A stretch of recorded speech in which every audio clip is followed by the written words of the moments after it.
In the Kitabi Keeda segment this time, very happy to bring to you and to discuss with you Devdutt's My Gita. Now, My Gita is a little later of his work. I got interested in his work by reading Jaya. That is a book on Mahabharata, and as a lot of us know, it was originally called Jaya. And his perspectives and his take on Jaya and the decisions and the complications and the vulnerabilities of the character, I found that fascinating. So when My Gita actually came out, I think I was one of the first to go and buy it, and I was so inspired to read through it. Now, what's refreshing about the book is that, first of all, it's a short one. So if you're on your way to catch a flight and you find a bookshop, it's a short read. It's a short read because I think with subjects and topics like the Gita, the more you evolve in life, your understanding, I think, changes. So the Gita is timeless. It will always remain.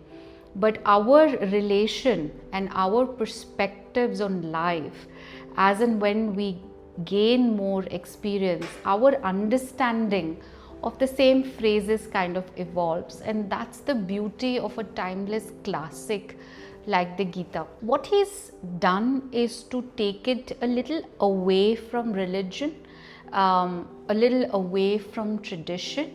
The anchor points are the same. It's Arjuna facing a dilemma to go to war against his family and kill a person like Bhishma, whom they have idealized when they've grown up, his guru, Dronacharya. So just imagine you are at that battlefield, and what you see in front of you are your family members who've only shown you love, who've given you a very safe environment to grow up, because Arjuna's father, the King Pandu, he passed away when they were just children, and his mother Kunti actually came back to the palace, and then started the Duryodhana versus Pandavas, but that's something else.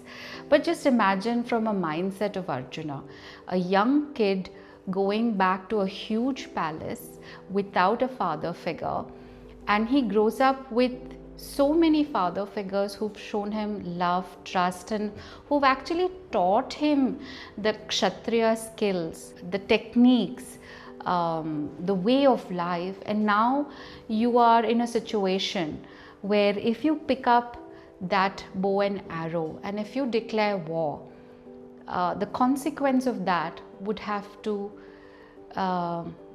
kill these very people that you've admired. Now, it's a classic situation of moral dilemma. What should you do? Because if you kill, it's wrong. If you don't kill, it's wrong. So how do you gain clarity in this dilemma? What are some of those structured thoughts that help you take these decisions? And that's where Lord Krishna comes in with Gita. And what Devdutt has done is to actually segment it. He doesn't make it very preachy. It's not about what you want to believe or what should you believe. I think the Gita or My Gita surrounds itself into why should you believe what you're believing, right? So it kind of asks very pertinent questions as to why. It forces you to think beyond the obvious. It's not because somebody said so that I'm doing it. Because a lot of times when we live our life behind a charade of excuses. That's how we live our life. I became an engineer, I got married, I have a couple of children because the society wanted it, my parents wanted it. But look, it's your life at the end of the day. And every decision that you take has a consequence.